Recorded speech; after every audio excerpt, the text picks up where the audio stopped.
여러분, 일요일 협령, 즉 짐승의 표가, 우리는 일요일 협령이라고 보죠. 일요일 협령이라고 보는데, 이 짐승의 표가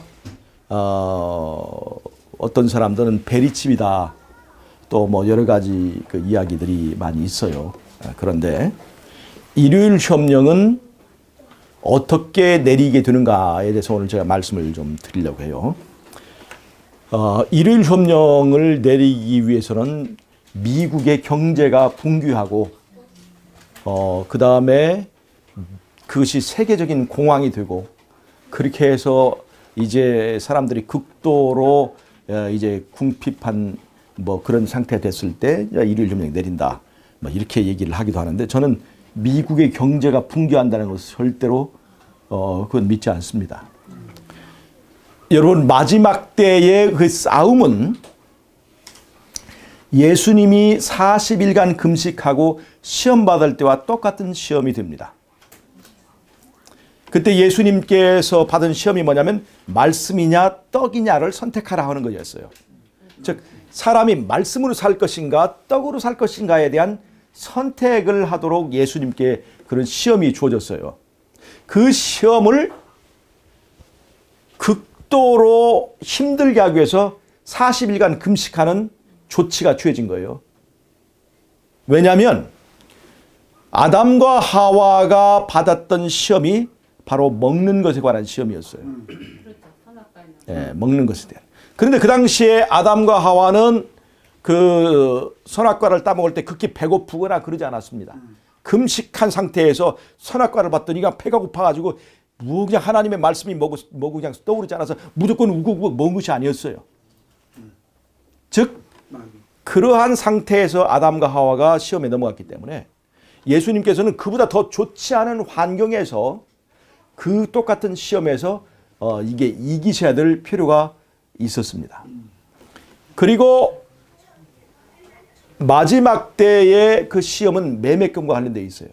그 매매권이라는 것도 알고 보면 사람이 떡으로 사느냐 말씀으로 사느냐에 관한 그런 시험이라는 걸 우리가 알 수 있습니다. 그래서 우리가 왜 이렇게 이 말씀이냐 떡이냐에 관한 그런 선택이 우리에게 주어지는가 하는 것의 뿌리를 오늘 좀 한번 좀 찾아보려고 합니다. 하늘에서부터 전쟁이 있었죠. 하늘 전쟁이 있었죠. 그 하늘을 하나님 아버지께서 하늘을 다스리게 왕으로 세우신 분, 왕으로 기름 부으신 분이 누구십니까? 그것이 바로 예수님이에요. 즉 하나님은 말씀으로 통치하시는데, 말씀. 근데 그 통치하시는 그 왕이 누구냐면 하나님이신 말씀이에요. 하나님이신 말씀. 하나님이신 말씀이에요. 그분이 예수님이잖아요. 이분이 하늘의 왕이었어요. 예, 기름 부은 왕이었습니다. 하늘에서도. 근데 그 말씀이신 하나님이신 예수님이 통치하시는 것이 바로 말씀이에요. 그분의 입에서 나오는 것이 바로 말씀입니다. 이게 아무거나 다 말씀이 아니라 말씀이신 하나님의 입에서 나오는 게 말씀이에요. 예를 들자면 요즘에는 허경영을 믿는 사람도 있습니다. 예수님의 이름으로 우리는 기도하는데 아멘 허경영 그렇게 기도하는 사람도 있어요. 그 있습니다. 우리 같이 신하던 사람이 허경영에 빠져가지고 아멘 허경영 하고 마칩니다. 여러분 잘 보세요.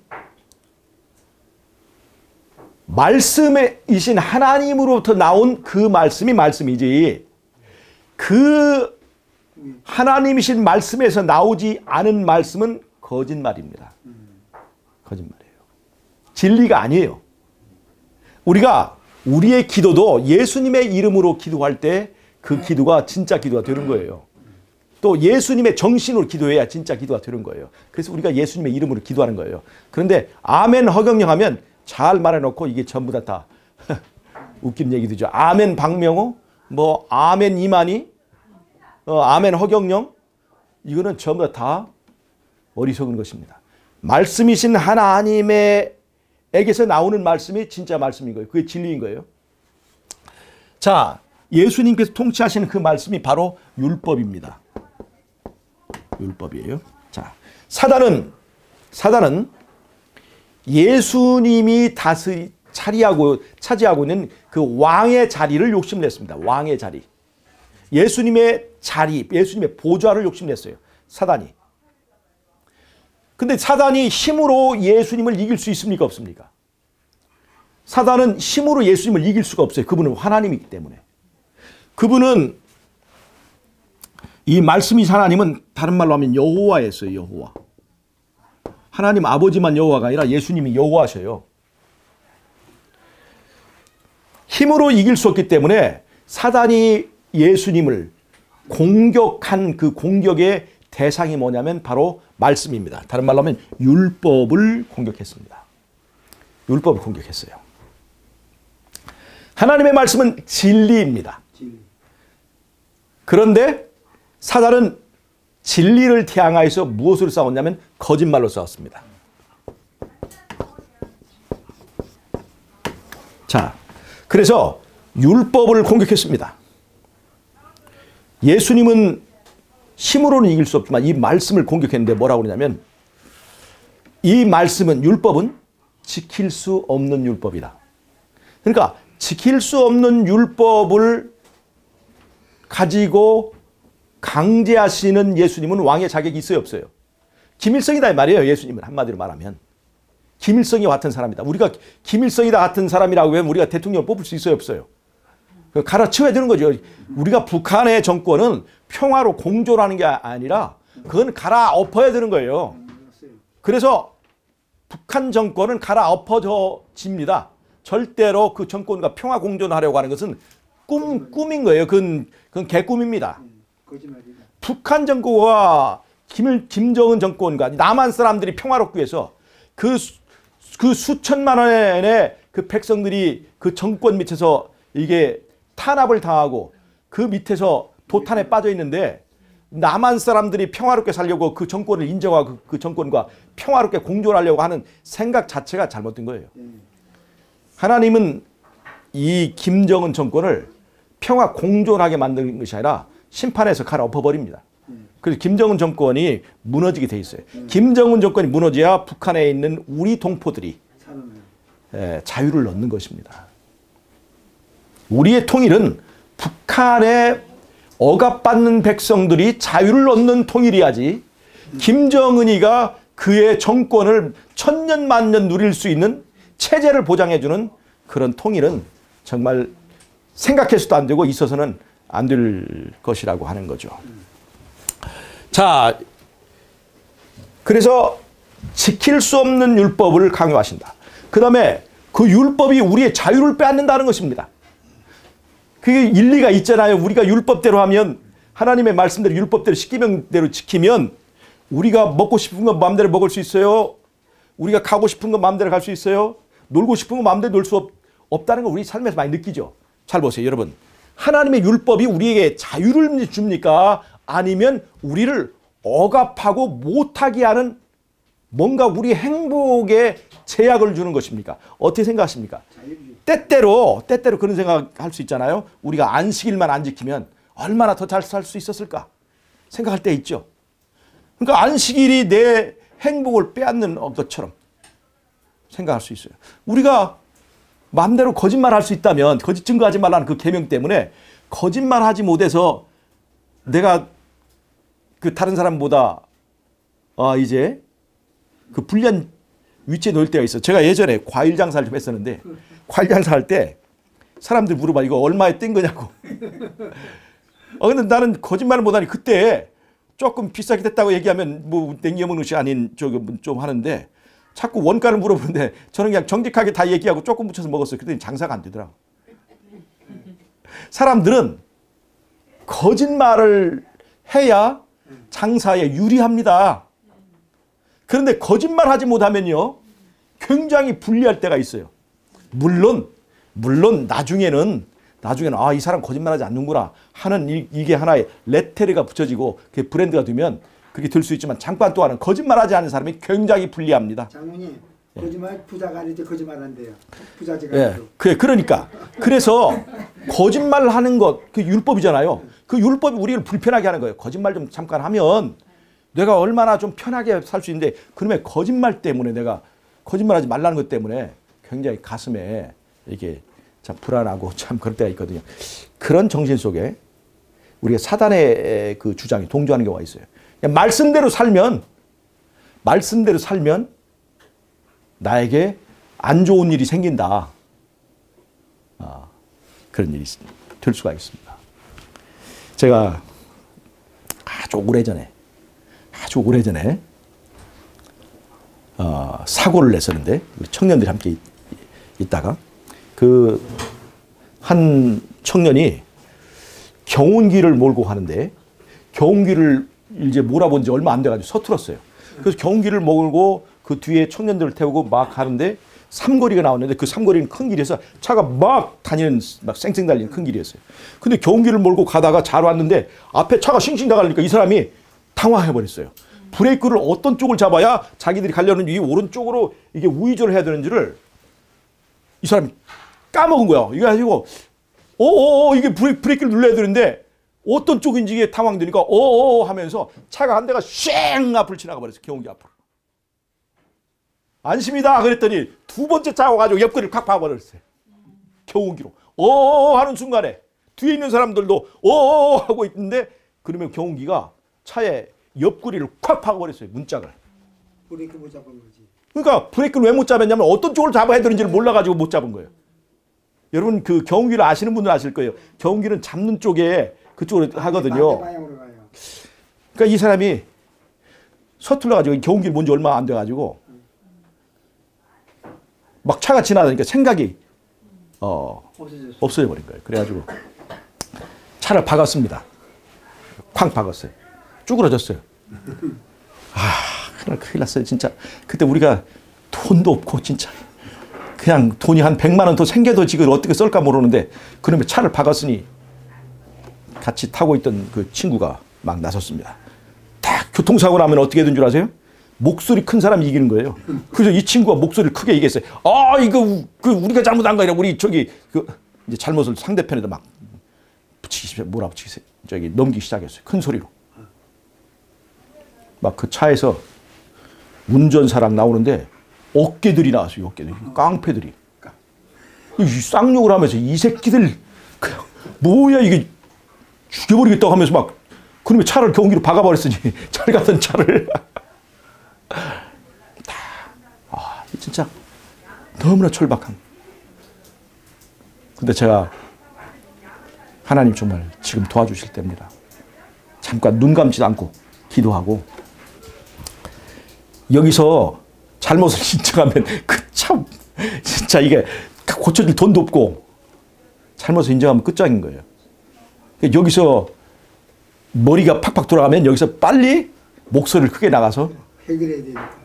이게 뺨을 몇 대 맞더라도 목소리를 크게 나가야 이게 책임을 면제받는 거예요. 근데 제가 그때 하나님께 잠깐 기도할 때 하나님께서 정직한 영을 주시더라고.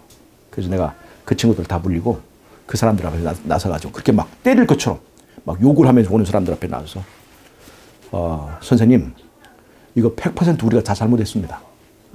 100% 우리 잘못했습니다. 어떤 처벌이든지 저희가 다 발견받겠습니다. 하고 공손하게 그 앞에 머리를 숙였어요. 그냥. 이 보세요. 거짓말하지 않는 것이 얼마나 불편할 수도 있지만 그걸 하나님께서 그런 감동을 주셔서 그 앞에 가서 정직하게 우리가 100% 잘못했습니다. 우리가 박았으니까 전부 다 우리 책임입니다. 뭐 말할 것 없이 우리 책임입니다. 어떤 처벌이든 다 달겨받겠습니다. 하고 그 앞에 고개를 숙였는데 말이에요. 그것이 하나님께서 기적을 일으키시다. 기적을요. 우리를 막 한 대 쥐어 패려고 나왔던 그 운전사가 이 사람이 갑자기 뭔가 망치로 맞은 듯이 딱 이게 그 충격을 받고 제 얼굴을 딱 쳐다보더니 아무 말 않고 그냥 차로 들어가 버렸어요. 차로 들어가 버렸어요. 같이 했던 친구들이 같이 옹호해줘, 힘을 보태주려 나왔던 그 깡패 같은 그 사람들이 깜짝 놀랐어요. 야, 이 사람아, 왜 거기 들어가면 어떡해? 근데 그냥 그 사람이 딱 다시 친구들 태우고 우리를 쳐다보면서 그냥 운전 연습 잘해. 그 한마디 남기고 그냥 가버렸어요. 이런 일이 정말 있을 수가 있겠어요? 없어요. 잘 보세요. 제가 정직하게 한 것이 정말로 우리에게 자유를 준 것입니까? 정직하게 한 것이 손해를 본 것입니까? 여러분 정말 근데 우리가 말씀대로 살면 굉장히 큰 손해를 본다고 생각해요. 이런 것들이 바로 사단이 준 그런 암시들입니다. 말씀대로 살면 네가 하고 싶은 걸 하지 못해. 제가 조금만 제 간증을 뭐 어차피 한 김에 제가 얘기를 하겠습니다. 제가 젊은 시절에 제가 사고를 당하고 학교를 제가 중단했어요. 중학교 2학년 내다 사고를 당했으니까. 그리고 이제 제가 학교를 못 다니고 이제 그 당시에는 뭘 하려고 그랬냐면 검정고시를 봐서 제가 대학에 들어가려고 그랬어요. 그래서 제가 꿈을 크게 품고 이제 서울대 법대 가야 되겠다 하고 그때 공부를 막 하고 있었습니다. 공부를 하고 있었어요. 독학을 한 거죠. 그다음에 이제 검정고시를 보고 가면 되는 거예요. 검정고시 2개 통과하고 또 그다음에 그 당시 예비고사 보고 본고사 보고 이렇게 하고 이제 그렇게 하면 우리의 그 어려운 가정 형편에 있는 이 집안을 일으킬 것을 생각하고 제가 뜻을 정하고 공부하고 있었는데 그러다 제가 이 안식일을 지키는 안식일 교인이 된 거예요. 그럼 이제 안식일 교인이 돼서 그러면 법학을 하지 말고 그럼 신학을 할까 이렇게 생각을 했어요. 신학을 할까? 그래서 신학을 하려고 이제 마음을 바꿨는데 안식일 교인이 되니까 이게 전에는 전혀 느끼지 못하는 이 어려움이 생긴 거예요. 이놈의 안식일 문제가 된 거예요. 넷째 계명이 제 목을 꽉 잡는 거예요. 왜냐하면 검정고시를 봐야 되는데 검정고시가 어떤 날에 있냐면 안식일에 있는 거예요.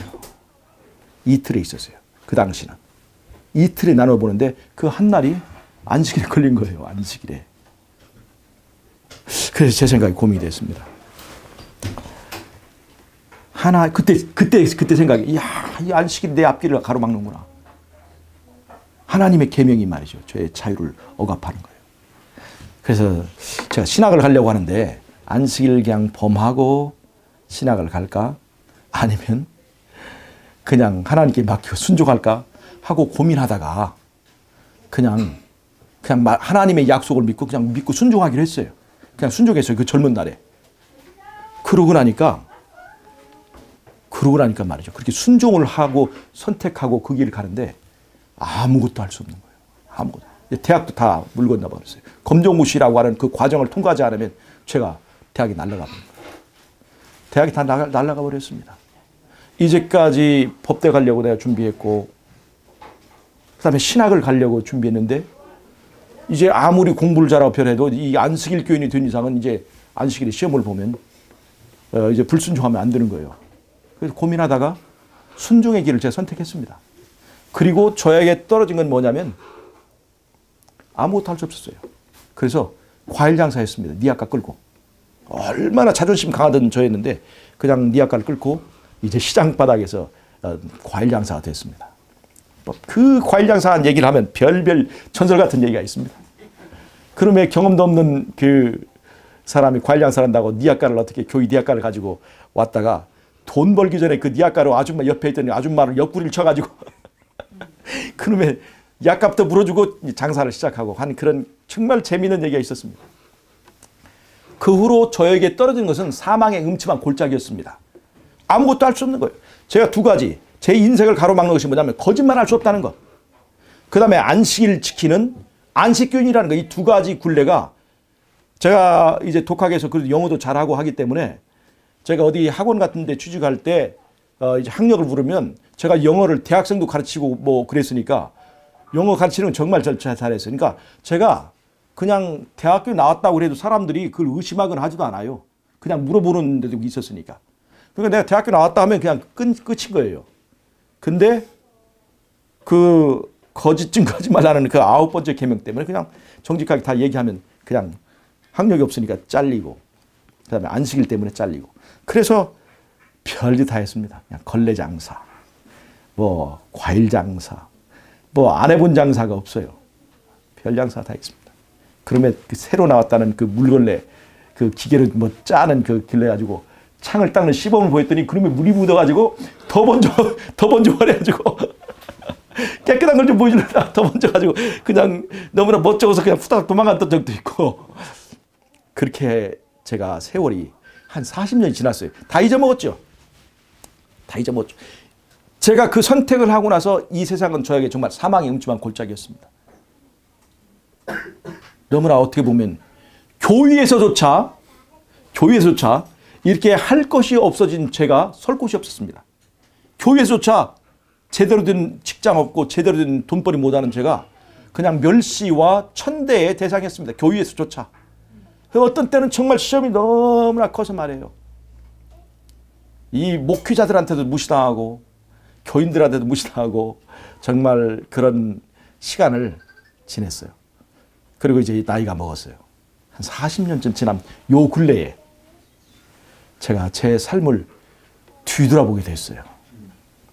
그랬더니 제가 안식일의 계명을 지키고 거짓말하지 않는 삶을 살려고 순종했던 내 삶의 이제까지의 것들이 다 보여지면서 제가 신학을 못 가서 목사가 되지 못했지만 장로가 됐지만 지금 제가 말씀을 이렇게 전하고 있지 않습니까? 성경 강의를 이렇게 잘하고 있지 않습니까? 제가 하나님께서 신학을 못했지만 하나님께서 영감을 주시니까 이런 신학교나 이런 데서 배우지 못했던 진기한 어떤 기별들을 깨닫게 하나님께 해주셨어요. 사람들이 물어봅니다. 저보고. 당신 그 기별 정말 재밌고 신기한데 그거 누구한테 배운 거예요? 어디서 배운 거예요?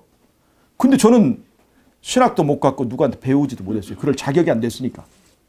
하나님이 가르치셨어요. 신학을 포기하고 그냥 하나님의 말씀에 순종하려 했던 저를 하나님께서 버리지 않고 나중에 보니까 제가 이렇게 인터넷으로 선교도 하고 성경 강의도 하고 신학을 나오지 않았지만 신학에서 배운 것보다 훨씬 더 이 어떤 깊고도 진기한 것들을 이게 깨닫고 가르치게 돼서 제가 평신도지만 가서 여기저기 주말 부흥회도 하고 그러지 않습니까? 누가 이 목사님들도 이렇게 이런 특권을 누리기가 쉽지 않은데 가만히 생각했더니 내가 그때 신학교 가는 거 포기하고 순종했더니 하나님께서 나한테 은사를 주셔서 신학교 나온 것보다 더 큰 일을 하게 해주셨구나. 나는 그때 법대를 가려고 했습니다. 판사나 변호사가 되려고 했어요. 그런데 물론 그 후에 나와서 제가 고시 공부를 좀 했습니다만은 변호사가 되려고 했죠. 근데 저에게 들리는 그 음성이 어느 날 예수님 변호사 해라. 그래서 이제 그걸 포기하고 이 길로 들어왔잖아요. 그 후로 제게 이런 기별들을 하나님께서 주셨어요. 은사를 주신 거예요. 그러니까 지금 제가 변호사 되는 걸 포기했지만 예수님 변호사 할 수 있는 제 자신을 바라보고 순종에는 반드시 보답이 있고 축복이 있다는 걸 제가 확실히 제 삶에서 체험을 했습니다. 아멘. 여러분 율법이라고 하는 것은요. 우리에게 복을 주고 우리에게 자유를 주는 것이지. 아멘.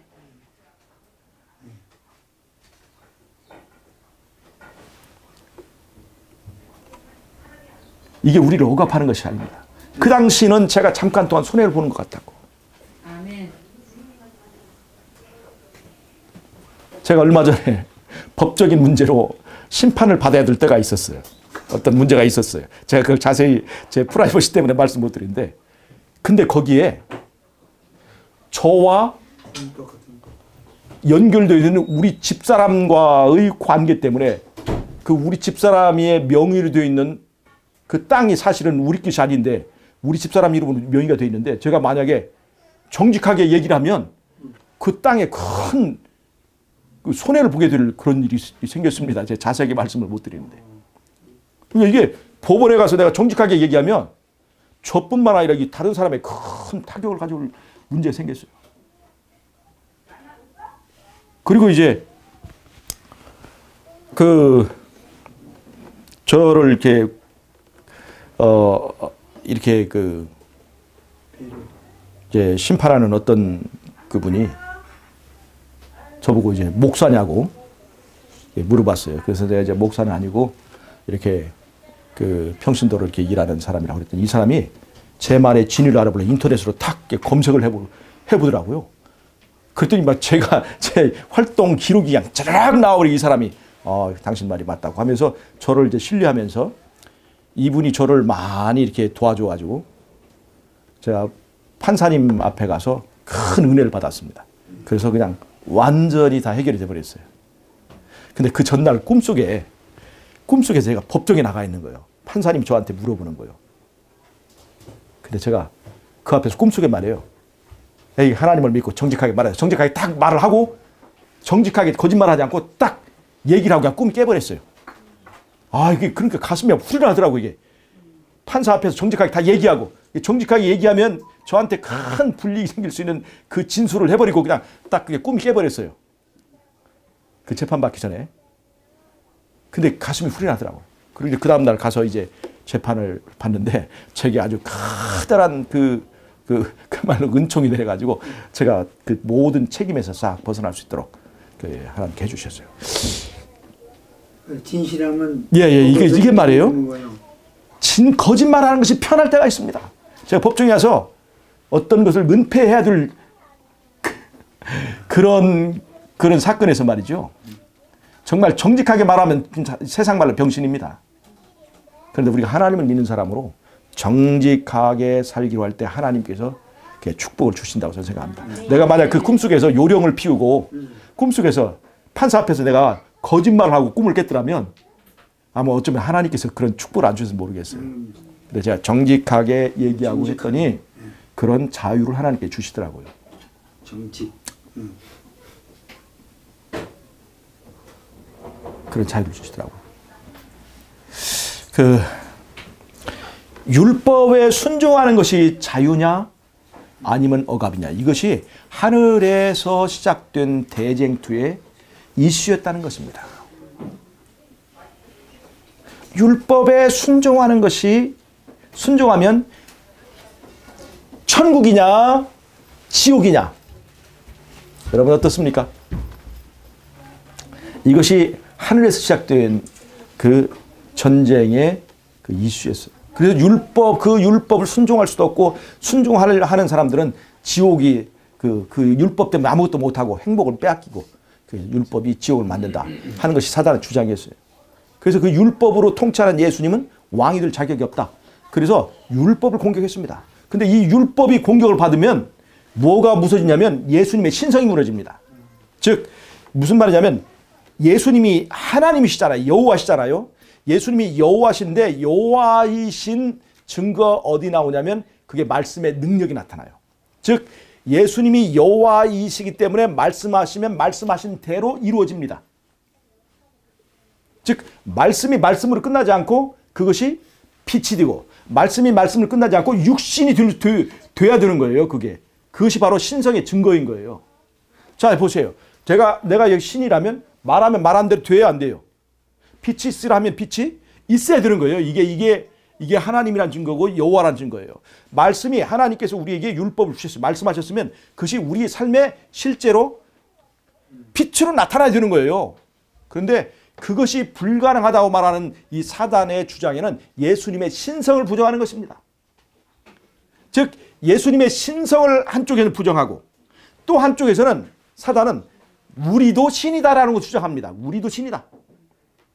나도 신이다 하는 거예요. 그래서 이 두 가지 주장에 성공을 해야 사단이 예수님을 몰아내고 예수님의 자리, 왕의 자리에 올 수가 있는 거예요. 그래서 사단의 이 두 가지 전략이, 커다란 전략이, 하나는 예수님은 신이 아니다. 또 하나는 우리도 신이다. 예수님은 신이 아니다. 이것은 말씀의 능력을 부인하는 거예요. 이것이 발전해서 뭐가 나왔냐면 일요일 신성설이 됩니다. 십계명에 있는 그 계명을 폐지할 수 있어야 그것이 일요일이 정당화되고 일요일이 신성설이 설 수 있는 거예요. 또 하나, 우리는 신이다라고 하는 이 주장에서 뭐가 나오냐면 그것이 영혼 불멸설이 나오는 거예요. 이 두 가지 주장은 사단이 주장하는 예수님의 정부를 무너뜨리기 위한 가장 중요한 두 축입니다. 우리도 신이다. 그래서 우리도 하나님이 될 수 있다는 거예요. 그 다음에 예수님의 신성을 부정하는 겁니다. 여호와이심을 부정하는 것. 그것이 바로 말씀의 능력을 부정하는 거예요. 시편 22편은 엘리 엘리 라마 사박다니, 나의 하나님 나의 하나님 어찌하여 나를 버리셨나이까 라고 하는 것으로 시작하는 것이 시편 22편입니다. 십자가에서의 예수님의 고난을 말하고 있습니다. 십자가에서의 예수님의 고난을 말하는 것이 시편 22편이에요. 황소가 예우싸고 내 뼈를 살 수 있나이다. 대적이 내 겉옷을 빼앗고 내 속옷을 제비 뽑나이다 라고 하는 것이 시편 22편의 얘기예요. 그 십자가 얘기입니다. 시편 23편은 사망의 음침한 골짜기를 다닐지라도, 그 사망의 음침한 골짜기 뭐냐면 바로 십자가예요. 십자가. 그리고 무덤에 들어가신 거예요. 그 예수님의 무덤 속 경험을 말합니다. 사망의 음침한 골짜기를 다닐지라도 해를 두려워하지 않은 것은 주께서 나와 함께 하십니다. 그 시편 22편의 얘기는 푸른 초장과 쉴만한 물가가 아니라 사망의 음침한 골짜기에서 부르는 노래가 시편 23편이에요. 그 다음에 이어지는 나오는 시편이 시편 24편인데, 시편 24편에 중요한 얘기가 있는데, 문들아 너희 머리를 들지어다, 영원한 문들아 너희 머리를 들지어다, 영광의 왕이 들어가시리로다 라고 하는 그 노래가 거기 있어요. 그러면 영광의 왕이 누시뇨? 그럴 때 만군의 여호와께서 곧 영광의 왕이시로다. 이때 만군의 여호와가 누구냐면 바로 예수님입니다. 예수님의 십자가 22절, 예수님의 무덤 속 시편 23편. 24편은 예수님께서 부활해서 하늘에서 올라갈 때, 그 개선에서 올라갈 때 하늘에서 부른 노래 그거예요. 거기서 만군의 여호와가 누구냐? 이것이 바로 하늘 전쟁에서 던져진 주제였기 때문에 그렇습니다. 예수님이 여호와냐 아니냐라고 하는 것에 대한 논쟁이 있었기 때문에 그 시편이 그렇게 구성되어 있습니다. 만군의 여호와가 누구냐? 그럴 때 영광의 왕이 누구냐라고 할 때 만군의 여호와가 영광의 왕이다. 그 만군의 여호와는 바로 예수님을 가리키는 겁니다. 예수님이 만군의 여호와다라고 하는 것을 그분의 삶을 통해서 입증한 거예요. 예수님은 율법을 순종하는 삶을 성공적으로 사셨습니까? 못 사셨습니까? 흠이 없는 삶을 사셨다고, 제물로서 흠이 없는 삶을 사셨는데, 그건 바로 율법에 대한 완전한 순종을 말합니다. 그래서 율법을 지킬 수 있고, 그 다음에 그 예수님의 삶, 예수님 안에는 천국이 있었어요, 없었어요? 율법에 순종한 예수님의 삶, 그 안에는 천국이 있었습니다. 그래서 사단이 공격했던 율법을 지킬 수 없다, 율법을 지키면 지옥이다, 그 두 가지를 예수님께서 완벽하게 반증하셨습니다. 그리고 그분이 죽었다가 살아나심으로 예수님이 여호와라고 하는 것을 완벽하게 사단 앞에서 입증하셨어요. 예수님이 사단과 다른 그것이 뭐냐면 바로 죽었다가 살아남을 통해서 그분이 여호와, 만군의 여호와라는 것을 입증하셨습니다. 그것이 바로 예수님의 삶과 죽으심의 문제예요. 이 예수님이 여호와냐 아니냐 하는 것이 바로 하늘 전쟁에서 있었습니다. 그 계보를 잇고 이 땅에서도 예수님이 여호와라고 아니라고 주장하는 것이 바로 여호와의 증인의 기별입니다. 자, 그래서 사단은요, 우리도 신이다. 한편에서는 예수님의 말씀을 부정하고 우리도 신이다. 잘 보세요. 말씀을 부정하니까 말씀대로 사는 삶을 말합니까? 아니면 나도 신이니까 누구의 말을 듣지 않고 우리를 다스리는 율법이 필요 없이 내가 하고 싶은 대로 다 할 수 있다라고 하는 주장이 거기서 나온 거예요.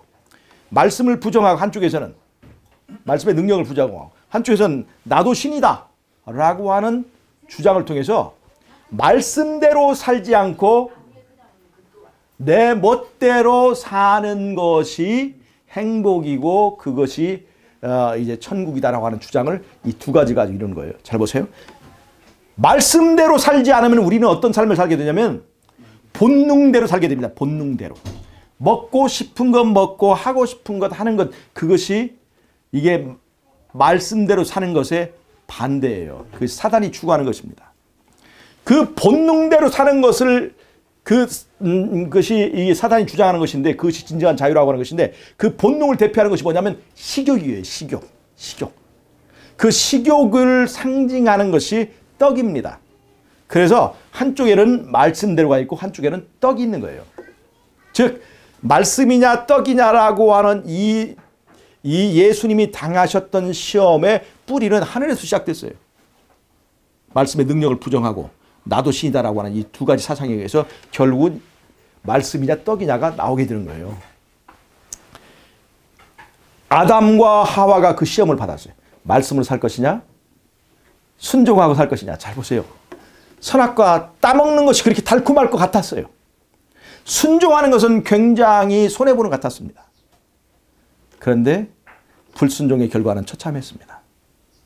근데 예수님 어떻게 했어요? 그 시험에서 순종하셨습니다. 순종하고 그분에게 영광의 길이 열렸습니까? 만약에 그가 사단에게 무릎 꿇어 절반했으면 사단이 장악한 세상의 영광스러운 지위가 주어졌을 겁니다. 십자가가 아니라 세상을 호령하는 왕이 됐을 거예요. 그런데 예수님은 순종의 길을 택했습니다. 정직한 길을 택했습니다. 그리고 그가 그 순종으로 승리하셨습니다. 여러분, 마지막 때에 우리에게 말씀을 살 것인가 떡으로 살 것인가 하는 선택이 짐승의 표에 의해서 우리에게 주어집니다. 여러분, 떡의 힘이 이것이 약한 거예요. 대단히 강합니다. 이 떡의 힘. 에서가 뭐에 무너졌어요? 며칠 굶은 다음에 팥죽 한 그릇에 무너졌잖아요. 이 떡의 힘이 엄청납니다. 여러분, 우리가 믿음이 좋은 것처럼 지금 보이지만 떡의 힘이 강해질 때 우리는 그것에 무릎 꿇을 수밖에 없습니다. 그 떡의 힘 잘 보세요. 짐승의 표는 말이죠. 떡을 확보한 세력에 의해서 주어집니다. 잘 보세요. 여기 지금 짐승의 세력이 있고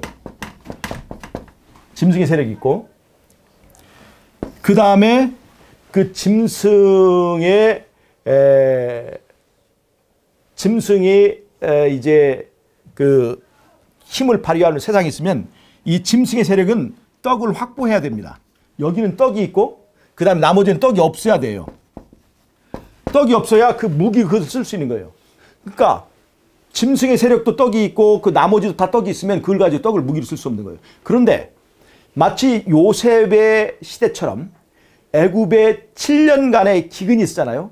그런 기근처럼 온 세계에 요셉의 기근, 애굽의 기근 같은 그런 기근들이 세상을 확 덮을 때, 즉 떡이 희귀해질 때, 떡을 구하기가 어렵고 떡이 40일 굶은 예수님에게 그 떡이 굉장히 큰 시험이 됐던 것처럼 우리 온 세상이 이렇게 굶주리게 될 때에 그때 식량을 확보한 바로 이 미국이 그 식량을 가지고 우리에게 강요하는 법이 바로 짐승의 우상을 세우는 거고 그게 짐승의 표를 받으라는 거예요.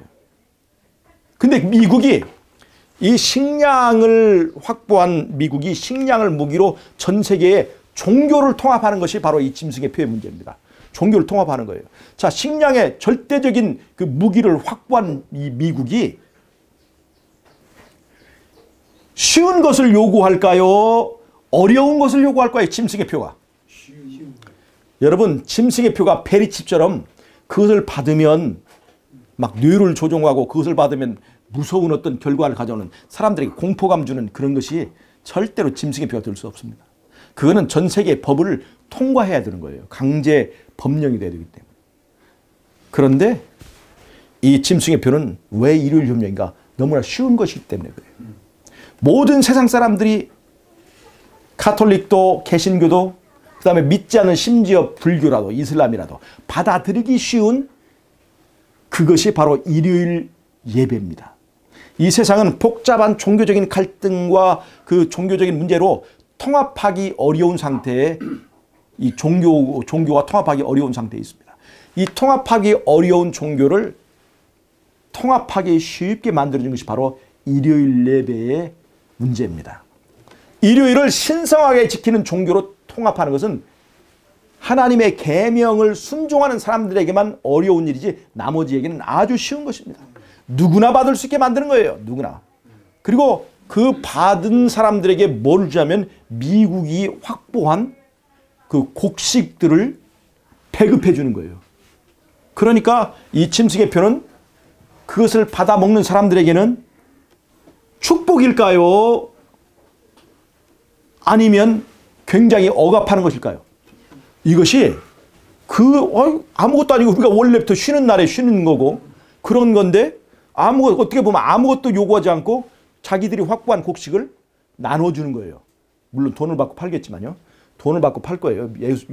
그래서 세상의 모든 돈을 다 휩쓸어 버릴 거예요. 그러나 자기들도 굶어 먹기가 부족한 그 양식을 나누어 주는 그것이 세상 이 사람들에게는 그것이 짐승의 표가 아니라 하나님의 표, 우리를 구원하는 구원의 표가 될 거라 이 말입니다. 그리고 미국의 지도급에 있는 유태인들 안식을 지키는 사람들이잖아요. 그 사람들이 그것 때문에 큰 돈벌이를 세상의 돈을 쓸어 모으는 그런 계기가 될 거예요. 그래서 그들이 그 유대인들이 안식일에 대한 공격을 당할지라도 그것이 커다란 이익거리가 되기 때문에 그들도 거기에 동참하게 될 거라고 하는 것입니다. 그래서는 창세기에서 말하고 있는 요셉 시대의 애굽에 있었던 기근처럼 앞으로 북한과 중국 이런 미국을 대항하는 이런 정권들이 평정이 된 다음에 이 세상에 알 수 없는 어떤 기근들이 애굽에 일어났던 기근처럼 그런 기근들이 왔을 때 그 곡식을 확보한 미국이 곡식을 무기로 이 세상에 종교를 통합하고 종교를 강요하게 될 날이 이제 굉장히 가까웠다고 저는 생각을 합니다. 그렇게 될 때 여러분 우리는 정말로 말씀으로 살 것이냐 떡으로 살 것이냐를 선택해야 됩니다. 그게 쉬운 것이 아니에요. 이게 굶어 죽는다는 게 바로 죽으면 괜찮은데 굶어 죽는 것은요 시간이 길어요. 그 굶어 죽기까지의 과정에서 많은 그 선택이 바뀌어질 수가 있습니다. 그래서 지금은 예수 믿는다고 하는 사람들이 하늘의 별처럼 많지만 이 과정을 거친 다음에는 우수수 다 떨어지고 아주 소수의 사람이 그렇게 구원의 반열에 참여하게 되는 것입니다. 여러분 그래서 우리에게 뭐가 필요하면 준비가 필요한 거예요. 첫 번째, 내 믿음이 강하다고 하는 확신은 버리라. 우리는 정말 우리의 믿음은 썩은 새끼줄과 같은 것이어서 사흘 굶는 다음에 이 믿음이 살아있을지는 장담하지 못한다. 그래서 우리가 지금 말씀에 순종해서 준비하는 것이 필요합니다. 왜 우리에게 자급할 수 있는 전원생활이 이게 권고가 되는가 하면 우리의 믿음이 약한 줄을 누가 아셨기 때문에 그랬을까요? 하나님. 믿음의 주요 온전케 하시는 예수님이 아셨기 때문에 우리가 변질될 수 있는 믿음의 허점을 아셨기 때문에 미리 준비하라고 말씀하신 거예요. 시골로 가야만 구원을 얻는 것이 아닙니다. 믿음이 강한 사람은 견딜 수 있어요. 그러나 우리의 믿음이 약하기 때문에 그러한 배급에 의해서 세상이 사라지게 될 때 그런 그 매매권에 의존하지 않고도 스스로 신앙을 지키며 살 수 있는 훈련과 연습과 준비를 하도록 우리에게 전원생활을 준비하라고 하신 것입니다. 여러분 이런 말들에 우리가 순종하는 것이 필요합니다. 여러분 음식물 기별도 우리가 뭐 고기를 먹어야 구원받느냐 절대 그런 말 하시면 안 돼요. 이렇게 한 데는 우리가 모르는 하나님의 어떤 의도와 섭리가 있습니다. 구원은 고기와 아무 상관이 없는 거예요. 고기 먹고도 구원받는 사람 많아요. 유대인들이 고기 먹고 구원받는 사람들 아니에요. 그 사람들은 재물을 함께 나눈 사람 아닙니까? 그 재물이 뭐예요? 양고기잖아요. 소고기, 닭고기, 비둘기 고기 아니에요. 고기냐 채소냐 가지고 하는 게 아니에요. 마지막 때 이 세상에 엄청난 재난과 재앙이 올 거예요. 그 중에는 사람의 건강을 해치는 아주 강한 바이러스나 독종이 지나갈 거예요.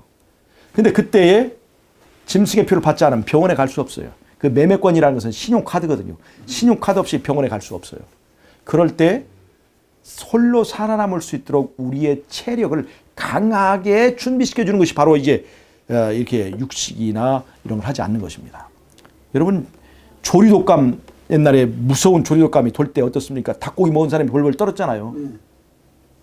조류독감보다 100배나 더 강한 바이러스들이 돌아다닐 때 그동안 먹고 싶은 거 다 먹고 맛있는 건 많이 먹고 부절제하게 살았던 사람들, 고기에 중독된 사람들이 너무나 체질이 그 바이러스에 허약하게 될 때 그때야 아하 내가 하나님 말씀대로 선지자가 우리에게 주신 말씀대로 순수하게 말씀대로 순종하며 살았더라면 좋았을 걸 하고 그때 후회할 때가 있다는 얘기예요.